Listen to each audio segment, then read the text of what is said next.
Okay, well, thank you everybody for coming tonight. It's my name is James Shoemark, and I'm giving a talk on how to achieve your startup goals. Some of this might be familiar with the people who are in our community and who've been benefiting from our program.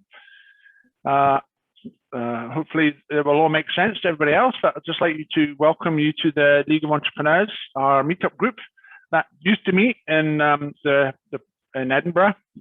One of our last events, actually, we were hosted by WeWork before COVID came along. But now everything is on Zoom. At some point in the future, we will definitely be starting back up again with the local meetups. And I guess with our international community, we'll have to have some League of Entrepreneur meetups in London. I don't know if I'll have any in Preston unless we can all get on a bus and go and hang out with Sasha. But that would be cool.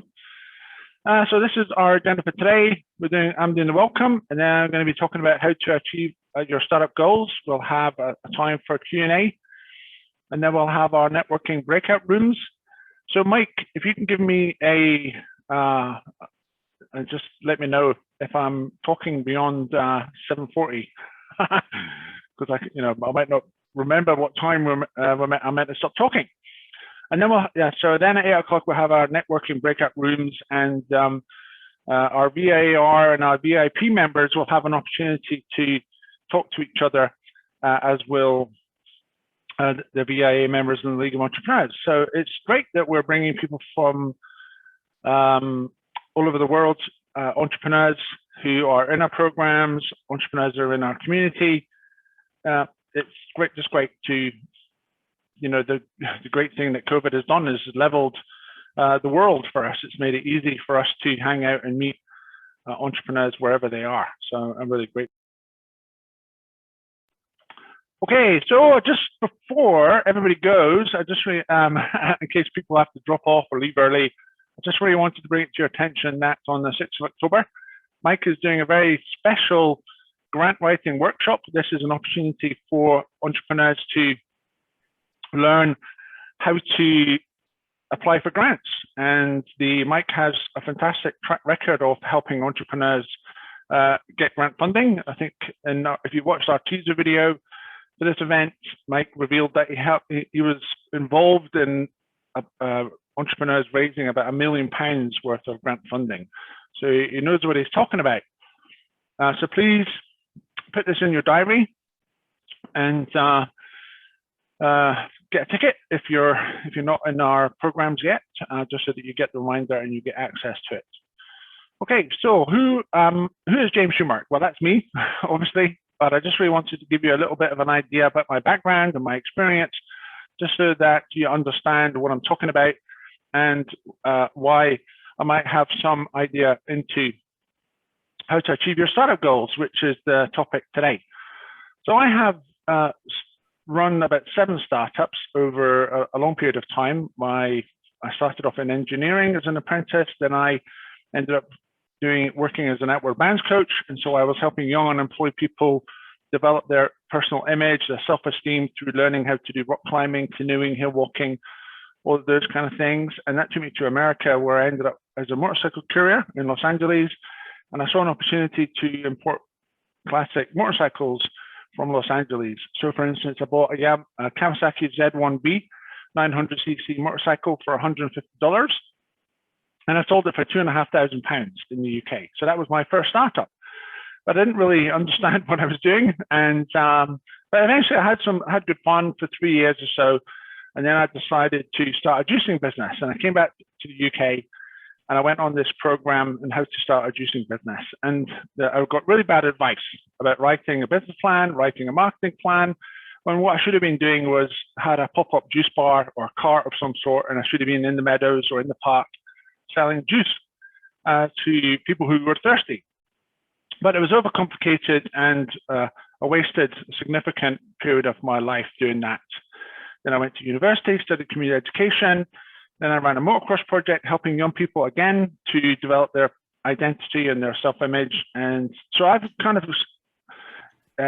had a bit of a dual career, either helping and coaching people in different developmental environments, or I've been running a business. Now, bringing businesses together or trying to create a startup is the most powerful self-development opportunity that you can imagine. And so I don't really need to use motorcycles. I don't need to use outward bounds, but just use the goal to try to solve a problem and make money. And this is a great opportunity, a great way in which you can develop your sense of identity, a great way that you can raise your self-esteem and actually have an impact and achieve great things. Okay, so let me just move on to the presentation then. I'd like to start off by asking, what are your startup goals? For some people, it's about making lots of money. It's about buying yachts and Ferraris and essentially, becoming very rich. And there's nothing wrong with that. If you're making lots of money, generally you're solving a critical problem that people will pay lots of money for. And the value of the contribution you make to the world is significantly large. And if we think about the founder of Amazon, then my mind's gone blank actually. I just can't remember what his name is because I've got another picture of another entrepreneur on the screen. Jeff Bezos. Jeff Bezos, yes. Well, he is one of the world's richest men, and that is, in some ways, you could argue, direct proportion to the impact that he has on the world. And of course, Amazon enables thousands upon thousands of other people to make a living. So he is directly helping people to make a living. Plus, he's helping solve problems for people who want to buy stuff, who for one reason or another don't want to go down to the shops. They can't get it. And so making money is in direct proportion to the amount of value that you offer the world. Some people perhaps want to have power, like Elon Musk here, is having an interesting conversation with Barack Obama. And generally, there are two motivations for entrepreneurs. It's either to become rich or it's to have power. And as you know, Elon Musk is redefining our futures, whether it's electric cars or going into space. He has achieved a significant business success so that he has this opportunity and this power to do something that nobody else has done. Perhaps it's not about power. Perhaps if you want to save the planet, like Greta Thunberg here. And obviously, a lot of people have rallied behind her. She had an important message to give to the world, and she's a young person who expected that to happen. And this is what you might call a black swan event. Somebody comes along with something important to say, and they have a big impact. That could be you, or that could be your aspirations, or perhaps you have this creative desire to build it in the hope that someone will come. And this is actually a strapline from the movie Field of Dreams with Kevin Costner. If you've never seen the movie, I recommend you do watch it. It's an interesting commentary on life. So some people just really want to create something. They just really want to, instead of building a house or painting a picture or building a robot, they want to build a business. And it's a creative activity. Perhaps your startup goal is to get a UK startup visa. You want to come to the UK and live in a country where you have life is significantly different, better perhaps from the country that you're currently living in. Or perhaps you just really want to help someone. You just want to make a difference. You just really want to help other people. And as you can see, this lady is helping this guy on the ground who is perhaps having a heart attack. There's many different reasons of why we want to run a business. Our startup goals are very, very different. We're all different individuals. Our history is different. Our futures are different. The skill set, the aptitudes that we have are all different. And this is the great thing about entrepreneurship. It's a fantastic opportunity to make a difference and to fulfill our calling or our destiny. There is a problem though, and that is that 95% of startups fail.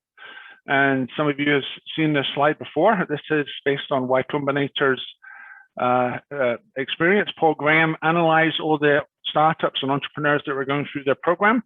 And he found out that they all kind of go through this pattern. They're really excited at the beginning. That novelty wears off. They're in the trough of sorrow. Very often there's a crash of ineptitude. They run out of money, or some other thing happens. The team falls apart. and 95% of startups fail. For those who persevere, though, there's 5% lucky few actually go on to build a successful startup. So the odds are not good. And if you're an entrepreneur that wants to raise investment, you also need to realize that the odds are not good. So for every startup that, for 100 startups that apply, 25 get to screening, 7 actually get an opportunity to pitch to the investor or the investor group, 2 perhaps get to negotiating a term sheet, 1 startup gets investment. And it's a very sobering fact that only 1% of startups get an investment. For the investors, it's not good news either, because out of a portfolio of entrepreneurs or startups that they've invested in, only 9% actually give a return. And investors that is why they have a portfolio approach. They understand they're looking for, or they're hoping that the next investment is going to cover all the other failures. I'm just highlighting these facts that we might have these goals, these noble aspirations, but we are a brave bunch of people. We happy few entrepreneurs who are trying to build a startup. It is definitely not going to be easy. Hopefully my presentation today is going to help you to understand how you can achieve your startup goals. So I'd just really like to start off with this question: why do startups fail? Well, there's an organization that has done significant research on this. It's the CV Insights, and what they realized is that the main reason that startups fail is there's no market need, or they run out of cash, or they're not the right team, or they get out-competed. So I'm actually going to be using this as to focus my presentation today, and just really to get us to reduce the chance that we are going to be one of these casualties. And there's the link if you want to check it out yourself. And I do believe that they have researched something like 400 startups now. This was actually based on 101. So they are a research organization, and I think the information that they find out is really useful for us to use and understand. Okay, so why do 40% of entrepreneurs build something nobody wants? Why do 29% of entrepreneurs run out of cash? Why do 23% of entrepreneurs fail to build an effective team? Why do 19% of entrepreneurs get out-competed? There is an answer to this. Generally, the reason is because it's their first startup. They're trying to do something new that nobody else has done. So they've never done it before, and they're trying to do something new. You have to be mad, or you have to be an entrepreneur. Oh, yeah, and I do think that you're either born an entrepreneur, or something happens to you that makes you think, hey, I can be an entrepreneur, some sort of temporary madness. If you want to get rich, you get a job in some corporate office. If you want to have an impact, go and volunteer for Oxfam. If you want to help people, become a nurse or a doctor. Generally, the entrepreneurship route is really difficult for you to try to achieve it through building a business. Okay, so they've never done it before. They're trying to do something completely new. Why on earth would someone think that starting a business is a good idea? Well, there is an answer to that as well. It's a Dunning-Kruger effect. And we'll dive into it a little bit more detail. So what is the Dunning-Kruger effect in business? Describes a cognitive bias where people with low ability in a task overestimate their ability to perform that task well. Consumers or businesses that do not possess the requisite knowledge make bad decisions. What's more, the knowledge gap prevents the person or business from seeing their mistakes. And I have definitely been a victim of this in the past. I thought, hey, I can canoe down this river, or I can climb this rock face, or I can ride this motorcycle, because you see other people doing it. Hey, how hard can it be? But they realize what's happening in our minds is that our experience, okay, is deluding us into thinking it's going to be easy. The incompetence hubris, I know it all already. But then as time goes on, I realize this is harder than I thought it would be. And I met an old friend of mine. She actually went for motorcycle driving lessons last month, and she said, man, it was so much harder than I expected it to be. But of course, with perseverance, I definitely struggled when I first started to ride my motorcycle, and there are lots of gaps in the hedges where I used to live on this farm, where I crashed right through the hedge because I couldn't stop. Getting started was hard enough, and then stopping or going around a corner, that was equally hard. But with perseverance, okay, I start to get it now. I think I'm really understanding this, but it's hard. This is the average position.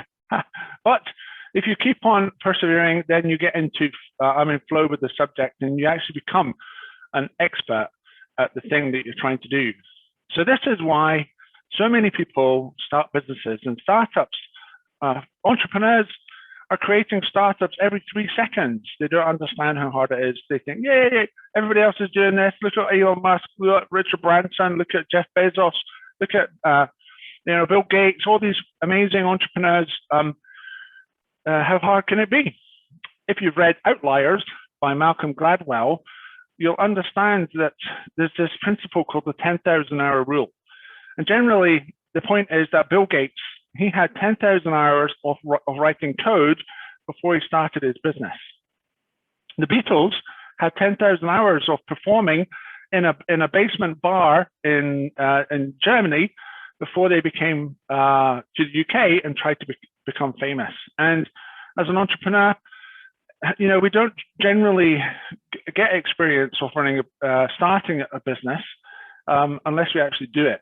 And this is the secret of success: is not to give up, essentially. Or if you fail fast and give it another go. Right. So this is where the term a serial entrepreneur comes in. Ideally, you want to be a cashed out entrepreneur who's doing it again with the money that he made from his exit. But it can also mean that you have picked yourself off the floor. Hopefully, you've not become bankrupt. You can still be a director in a business, and you can give it another go.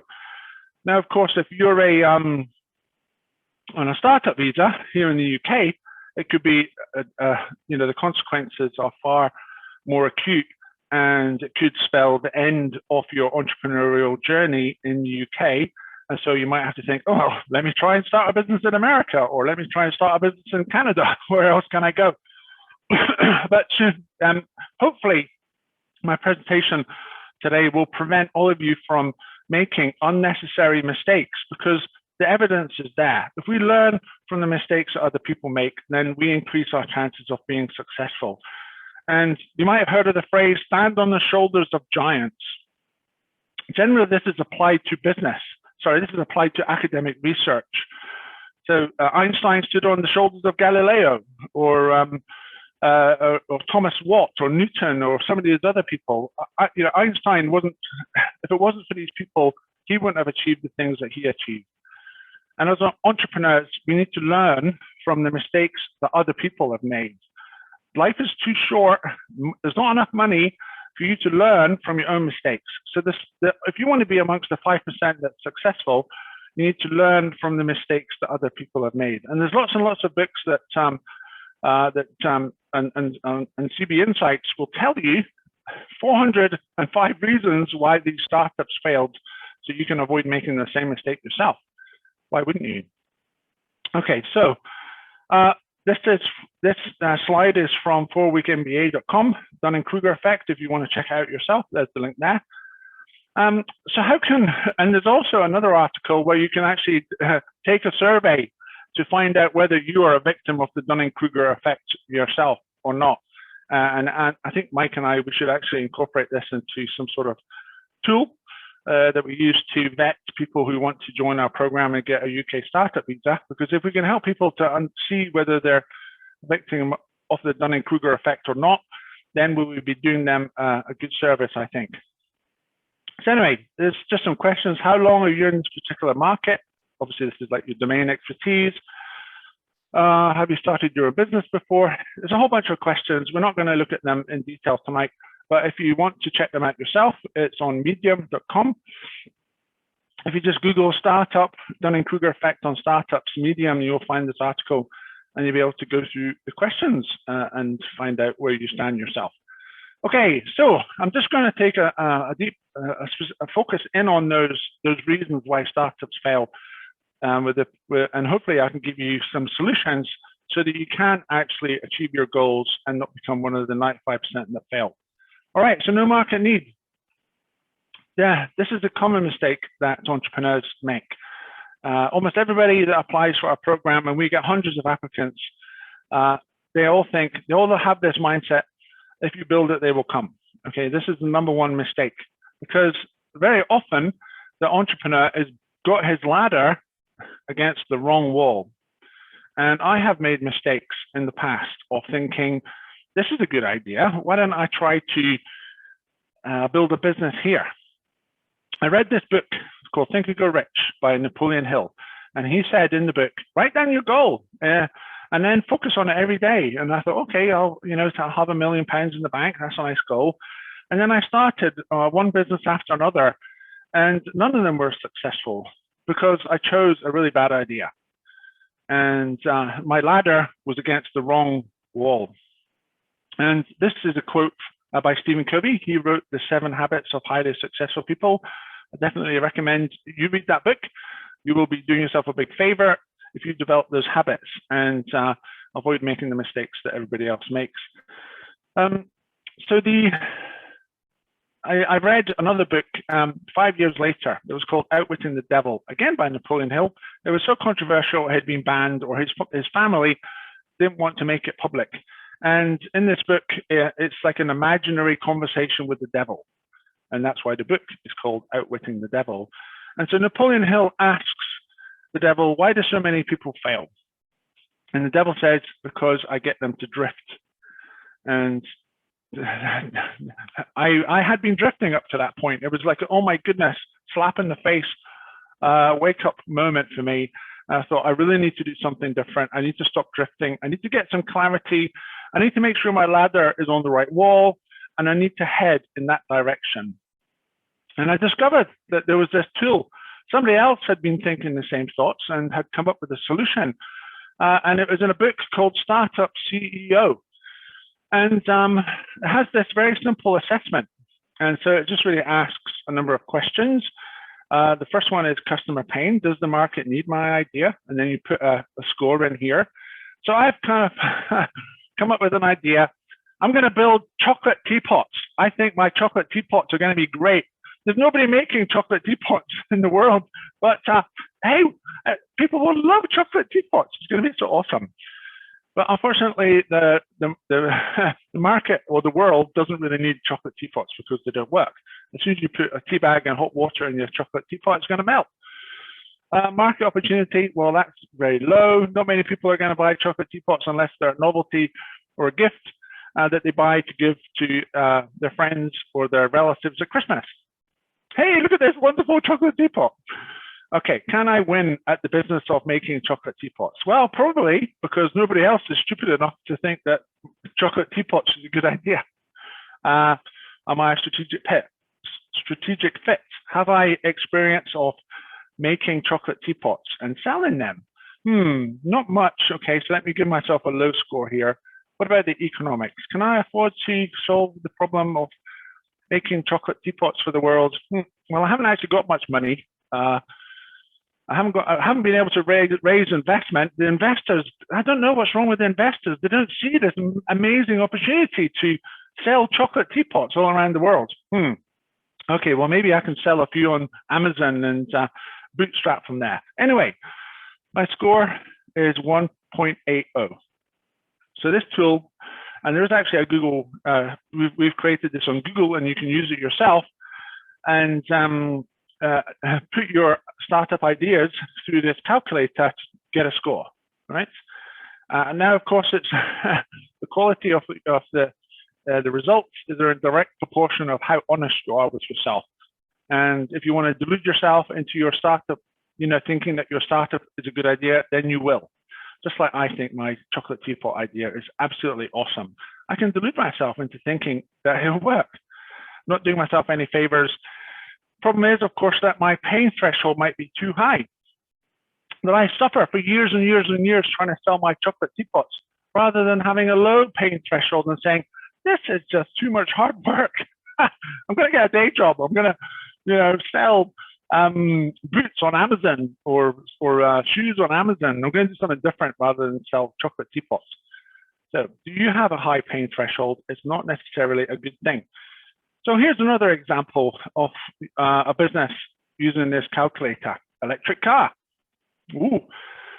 Does the world need my, and so you could think that Elon Musk is using my tool. Somehow he heard about me, I put it on Facebook or Twitter, and Elon Musk said, wow, James is talking about this amazing idea assessment. Let me use it. Instead of pounding up and down the roads of Silicon Valley trying to raise an investment. Okay, so does the world need my idea? Absolutely. Electric cars. The world's going to blow up and die in a few years if we don't solve the global warming problem. Market opportunity. Is there lots of people who need my idea? Yes, I think so. Can I win? Are there competitors in my space? Well, there are a few. Okay, so I'll score this slightly lower. What about a strategic fit?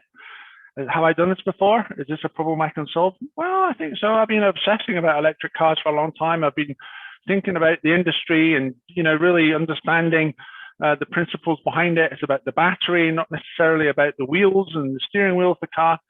And so, yes, I think I can solve this problem. Economics, can I afford to solve this problem? Well, last year I couldn't. Nobody would invest in me, but this year is different. I have been able to secure investment. So yes, I do think I can solve this. And my score is 8. So I have 2 ideas here. The chocolate teapot is scoring 1.8 or the electric car scoring 8. I wonder which one I should choose.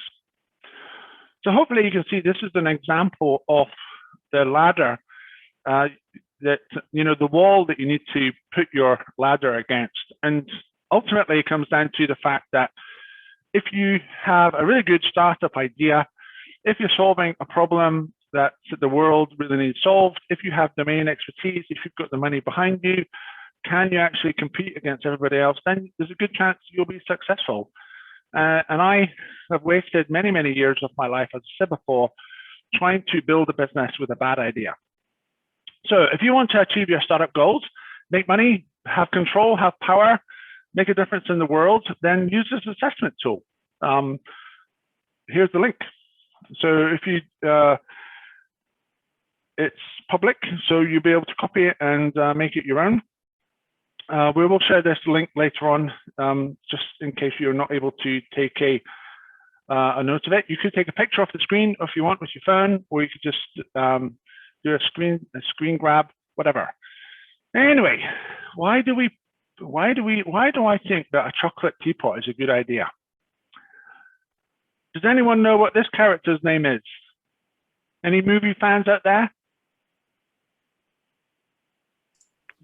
I know it's from the Guardians of the Galaxy, Father of the Star Lord, but I don't remember the name of it. The character. Yes, I'm not really interested in the name of the actor, but the character. His name is Ego, and it's a really good movie. If you've not seen it, definitely recommend it. And yeah, so Ego. And this is the problem that I have with my chocolate teapots, right? I think that my ego is deceiving me and making me think that it's a good idea.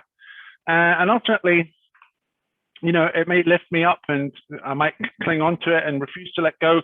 But at some point or other, the balloon is going to pop and then I'm going to come back down to the earth with a painful crash.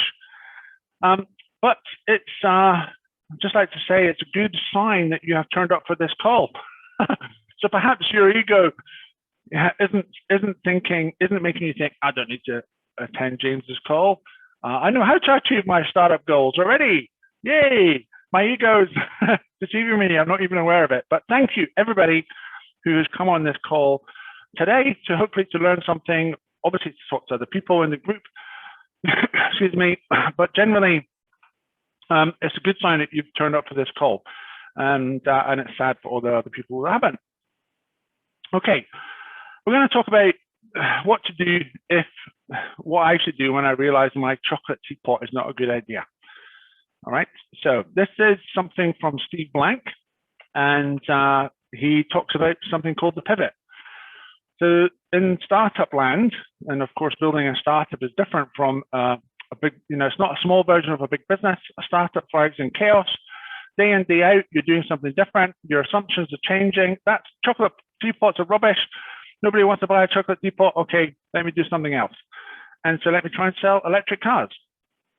So talking to customers, validating your customers and your assumptions. This is kind of like a roundabout experience.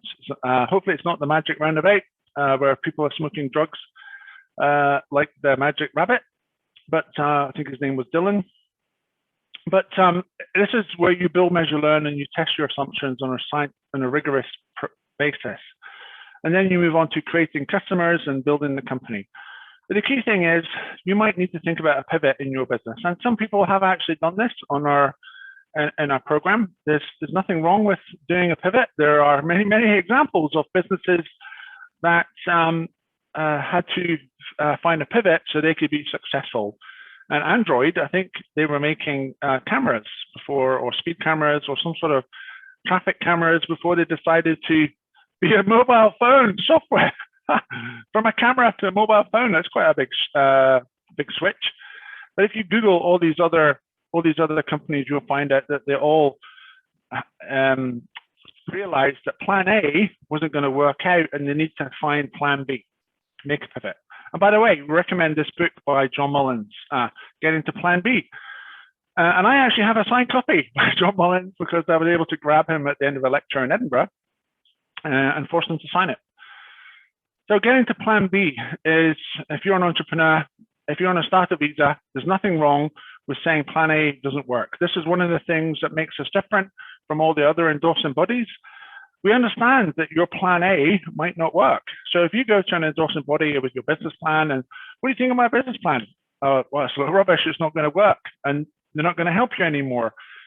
But in fact, we actually understand that your idea, plan A, might not work, and so we help you to find plan B. And John Mullins is going to be one of our guest speakers, I think, in November.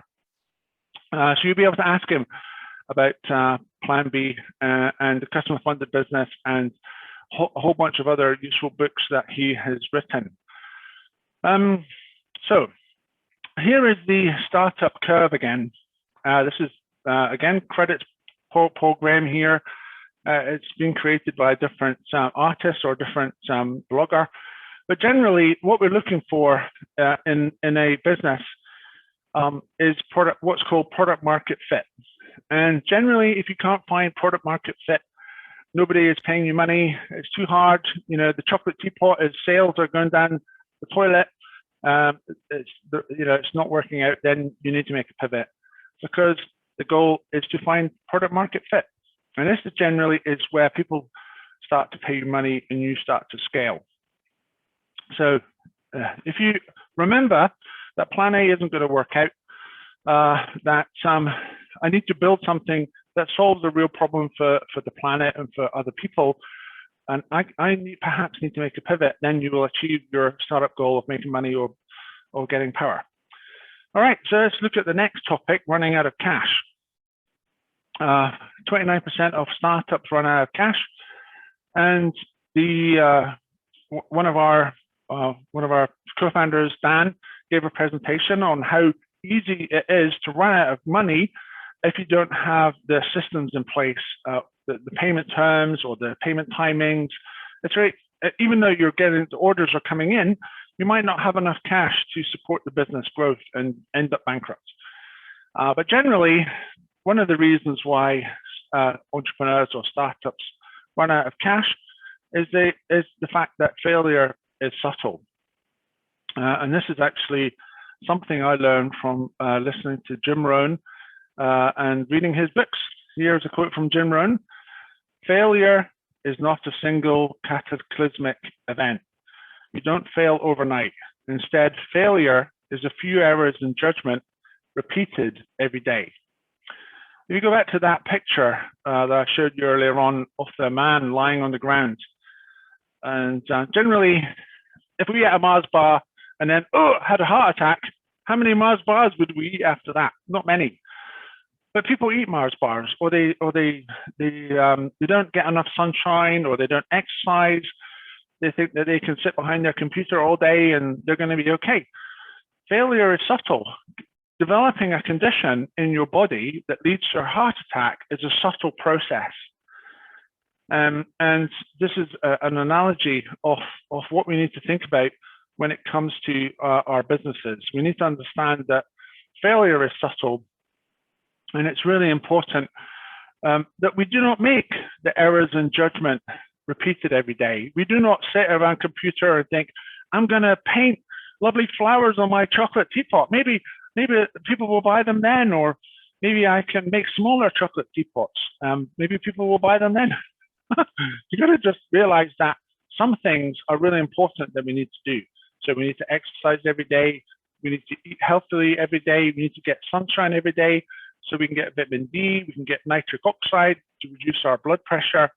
There are a whole bunch of things that we need to think about, and disciplines and decisions that we need to make every day. And running out of cash is one of those things. We need to be thinking, we need to be trying to sell our business or sell our product, sorry.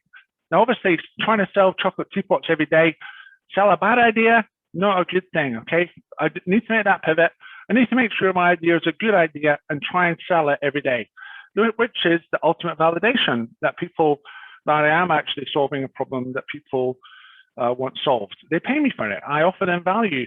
Jeff Bezos, he's the richest man in the world, or one of them anyway. He has tremendous impact because he is solving a real problem that many, many people have. And we need to find an idea that does that. All right.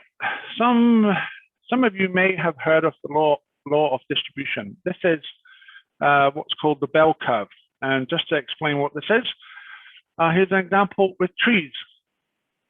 So some trees are really small, bonsai trees, shrubs, trees that grow in the Arctic. Generally, they're quite small. Some trees are really big in the Amazon rainforest and places in Africa. Some trees are really tall.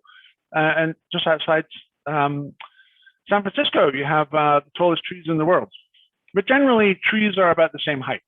Yeah, they're about maybe 40 feet high, 50 feet high around the world. Certainly in Scotland, all our trees are pretty much the same height.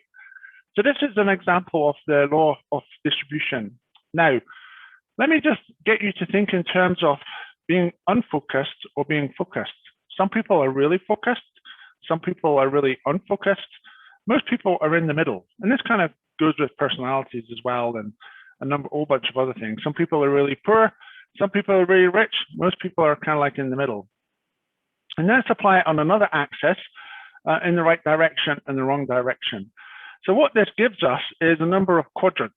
Okay, so if you're really focused and you're going in the right direction, trying to solve the world's global warming problems, with electric cars, then this is what we call the success quadrant. If I'm obsessively focused and trying to sell chocolate teapots, this is the failure quadrant. Now, I won't go on to talk about the unfocused wrong direction quadrants or the other quadrant up here, but generally, you need to think about which quadrant you're in. And I would suggest that people who fail in business and startups generally are focused in the wrong direction. Okay, the finishers or the people who are Jeff Bezos, he was really focused in the right direction. So if you as an entrepreneur suffer from innovator's bias, and this means build it and they will come, if you optimize the relevancies, paint the chocolate teapots, this is the failure quadrant. If instead I validate my hypothesis, if I acquire customers, if I manage to activate them and generate revenue, then this is the success quadrant. Which quadrant are you in? Well, this is revealed by what you do most of the time. So if you are optimizing irrelevancies, if you're building it with the hope that people will come, then I would say that the chances of achieving your startup goals are very low. If instead if you're validating your thinking, if you're acquiring customers, getting them to pay you money, generally you're going to be in the success quadrant. And it's our job, and the reason I'm giving this talk today is to help you to be in the success quadrant. That's what I want for everybody on this call today. Okay, I don't want you to fail, waste 2 years of your life, lose your visa, have to go back home, become bankrupt, never be able to start a business again. I don't want that for you. I want you to have an impact. And I'm looking personally for people who can have an impact, people who can change the world people who can solve acute problems, people who have this unique calling, this unique gift to make a difference in the world. Excuse me.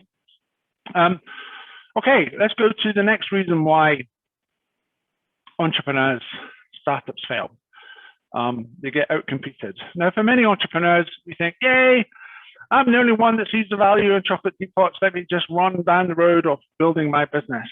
What they don't understand, well, certainly not in the chocolate teapot analogy, but in the electric car analogy, or many other viable business idea, there's a whole bunch of people who are trying to do the same thing. Everybody is building apps. Everybody is trying to solve market effects and build marketplace businesses and be the Uber of this and the PayPal of that and the eBay of this. If you just need to go to angellist.io, I think it is, or angel.io, and you see thousands upon thousands of entrepreneurs who are all doing the same thing. And you can't afford to be making the common mistakes, such as building an enable calm and let me just optimize these irrelevancies and paint flowers on chocolate teapots, because all these other entrepreneurs are breathing down your neck. And your number one competitor is a startup rather than an established business. You need to realize that COVID has been a massive trigger, and many, many entrepreneurs have had to launch about because they lost a job or they aren't able to make money running events anymore. So, you can't get a job on a cruise liner. So they think, hey, I'll build an app. And there's lots of entrepreneurs all trying to do the same thing. So the other, I have a very visceral example of how focusing in the wrong area can go badly. So here we have this guy waving to his pal. Oh dear. He started looking at the car, the red car, and he ends up crashing into it. This is an example of the principle called target fixation. And motorcycles are a fantastic example that illustrates this point. If you watch any video on YouTube when some kid is skiing down the ski slope, they always crash into the person holding the camera. Or there's a road in Australia that has one tree on it. Guess how many the percentage of motorcycles crash into or cars crash into the tree? It's absolutely massive, like 20%, because people just, pretty much end up where you're focusing your mind. Okay. Now, I don't want you to be crashing into a solid object or having such a traumatic experience. One minute you think everything is going well, yay, hi, and then, oh my goodness, I'm pooping my pants as I fly over this car. So we don't want that for you. Instead, I want you to focus on the important things, the critical disciplines that will help you to be successful in your business. So whatever you focus on grows, okay? So if you focus on acquiring customers, the orange line is the goal that you set yourself. And because, you came up to a bit of a slow start, you recognize that it's heading in the wrong direction. What can I do differently to change this situation? Let me try another experiment. Let me validate my channels. Let me do something else. And you can see that you're actually, in this instance, you're above the goal. And then maybe and these are based on pirate metrics, of course. So acquisition, activation, revenue, referral, and retention. Okay, so the activations, they're a bit slow. Maybe I was a bit ambitious with my goal, thinking I could start off at 5 when I haven't even acquired anybody yet. I should have perhaps delayed that a little bit. But anyway, I've been working at this. I've been persevering. I've been learning the lessons I need to learn. I've been validating my assumptions. I've been testing my channels, and eventually I'm above my goal. Now, if you do these things, if you focus on these, if you apply the target fixation principles in your business, on obviously not selling chocolate teapots, but solving a real problem that the world has, then the money will come in. And this was actually a personal example that I did when COVID came along. Mike and myself said, okay, we can't do events anymore. Let's do something different. And so I set myself a revenue goal. And as you can see, I have achieved what I wanted to achieve, because I failed in the past. Yeah, because I'd woken up and I realized that making chocolate teapots or just drifting is a bad idea. And I really hope that you can learn from my mistakes. You don't have to learn them yourself. You don't have to spend 2 years of your life to get this point, all right? You can actually start doing this and using it to achieve your startup goals tomorrow or even tonight. Make some notes from this call. Things you're going to do differently tomorrow, things you're going to talk about with your team so that you can make sure that your business is heading in the right area. You just need to remember that you can't afford to be complacent with all of this, right? Because there's a whole horde of entrepreneurs who are chasing down the same idea. And the only way that you can be successful is to outcompete them. There's a great video on YouTube, Will Smith, and he talks about nobody will outwork him. That is the one rule that he has. He is going to work harder than anybody else. And that has enabled him to have the phenomenal career he has had. So if you adopt in your mind, I am going to work harder than anybody else, harder than any of my competitors, then you will achieve your startup goals. You will get the money, you'll get the power, you'll be able to make a difference in helping other people. Okay, so let's move on to the third reason or the fourth reason why startups fail. Not the right team. So I don't know if you have ever seen this series, the A-Team. They resolutely believed that there was no plan B. Plan A was going to work. They were going to, just do what they think was the right thing. So obviously, I'm a believer in plan B. So I would recommend that you follow their philosophy. So here we have a lovely Venn diagram. So if you make sure that your business is on against the right wall, okay, so people have a problem that you can solve for them. If you focus on it every day, diligently, and embrace the principles that Jim Rohn talks about, you pay the price, okay, of not checking social media in the morning, but actually check your goals. How are you doing with the success habits that you want to achieve? Are you actually achieving them? Are you validating the assumptions, or are you,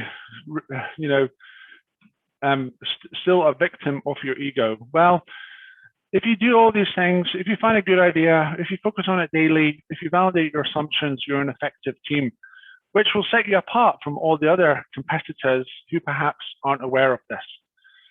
Okay, nearly done. This is how you achieve your startup goals, and perhaps, earn the money that you want to earn, gain the power that you want to gain so that you can hang out with people that you want to hang out with, or perhaps it's making a difference like Greta, or just helping someone who needs your help. If you put these principles into practice, then this is how you can achieve your startup goals. Okay, that's the end of my presentation. We have an opportunity to answer any questions that people might have. Excellent. Thank you, James. Okay, any questions from anyone? You can just raise your hand and I'll unmute yourself, or I'll unmute you, I guess.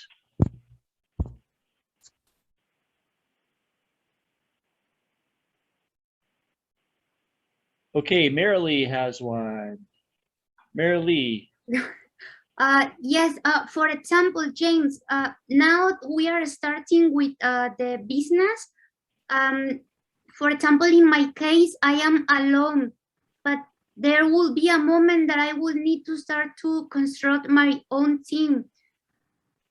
When I came to London to stay here, because this is my situation, I don't know people, I don't know how can I start to, to start to integrate this, the team, the colleagues. What can you recommend? Okay, well, there's a great book by Simon Sinek. It's called Start With Why, and this was actually inspired by a TED Talk he gave, and he talks about the golden circle. Most businesses, there's 3 layers to the circle. And on the outer layer is the what. Most people talk about what they do. Okay, so Dell Computers, we make computers. That's what we make. And the second circle in the middle is the how. So you can build your own computer by choosing which components you want to have in your computer. In the middle is the why. And Simon Sinek equates this to the brain. So the brain has these kind of circles as well, and the why is connected to the kind of the drive that we have as individuals. It's like the animal part of our brain.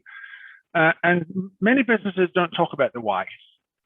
They just don't say, we're on a mission to solve this problem. If you do that, like Apple did, and Apple and Steve Jobs is one of the examples he uses in his book, Start With Why, and his TED Talk. Apple starts with, we are here. We're going to disrupt this. We're going to disrupt that. We're rebels.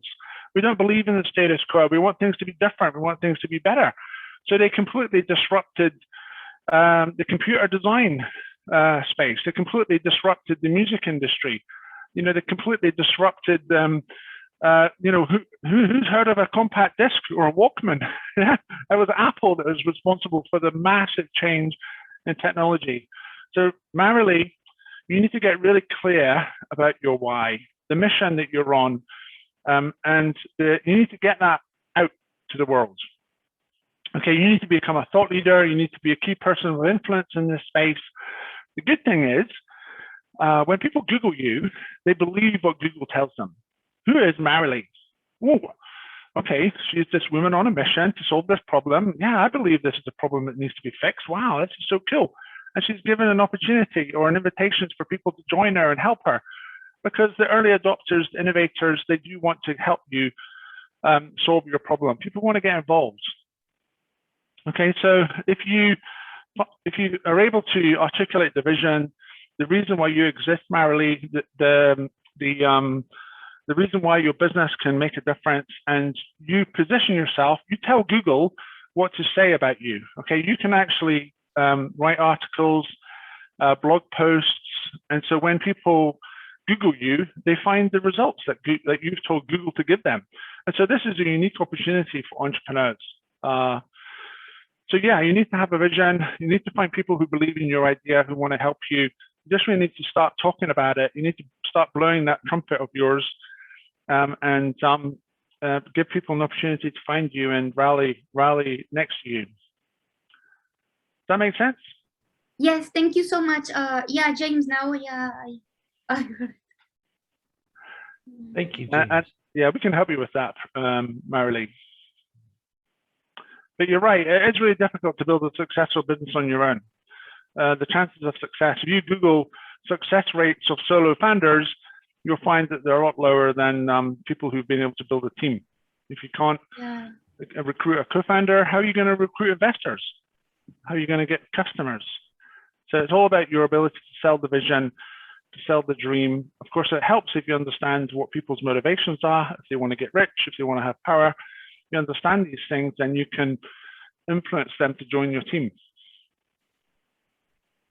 Thank you, James. My pleasure.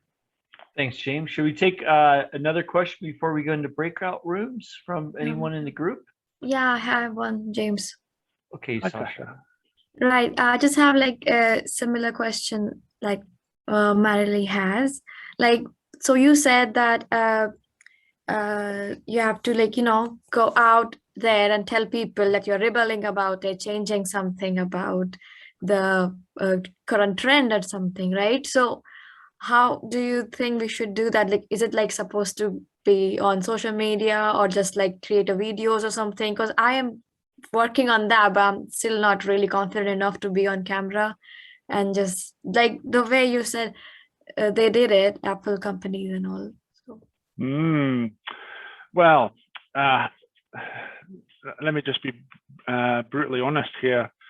Sasha, you need to get comfortable with being on camera. Yes, I mean, see, I can write about 1,000 words. I can write about what I have to offer. No one will read that.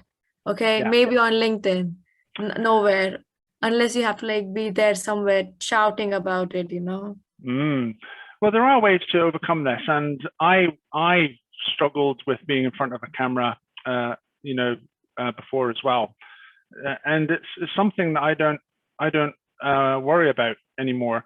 I think perhaps going to Toastmasters helped me a lot. Toastmasters is a public speaking organization, and we practice speaking in front of people. It's a very safe environment. But you got to realize that your brain has to go through a number of stages of evolution. When I first started public speaking, I thought I needed to make everybody disappear. So in my mind, I wouldn't see anybody's faces. I would just make everybody disappear. But the problem with that, of course, is I'm not able to gauge how people are reacting to what I'm saying. I'm not able to make an emotional connection with any of my listeners. And of course, it's hard to do this on Zoom. You'll turn your cameras off. But, you know, looking at you right now, Sasha, it helps me to connect with you and to, you know, think, how can I really help you? And it's about developing muscle memory. When I was the Toastmaster in my club the very first time, I got incredibly hot. I was sweating. I was really stressed out. And, you know, the mental capacity I had was used up, yeah, because I had so many things to think about. But after I'd done it 20 times, I was pretty cool, you know? And it's like trying to ride a motorcycle. Once your subconsciousness knows what to do, then you've got some extra brain capacity, you know, to make it truly great, or to use intonation, vocal variety, body language, a whole bunch of other things to improve your impact. And so the answer, Sasha, is just to get started. And everything in life, if you want to raise investment, you just need to start talking to investors, okay? Because it's going to take far longer than you think it will. And find safe ways to start talking to camera. Maybe you should get your friend to just, you know, film you. We could do it. We could help you with this. And it's the fear of the unknown that holds people back, right? So if we just get you doing these things, because writing takes a long time. And there's a whole bunch of people who they like to watch videos instead of read things. Yeah. Hopefully that answers your question. Thank you. Yes, Jeff. Thank you. Thank you, James. We do have a couple more questions, but I think we should move into into breakout rooms and start talking about the questions there, and we can discuss the questions that at least Io and Mohammed have in our facilitated groups. Yeah, great. That's cool. So then that way we can answer more questions. Yeah, exactly. And so I'll break us out into breakout rooms now, and the session will end at 8:30 p.m. UK time. Thank you, everyone. Thanks, Thank Mike. you. Thank you.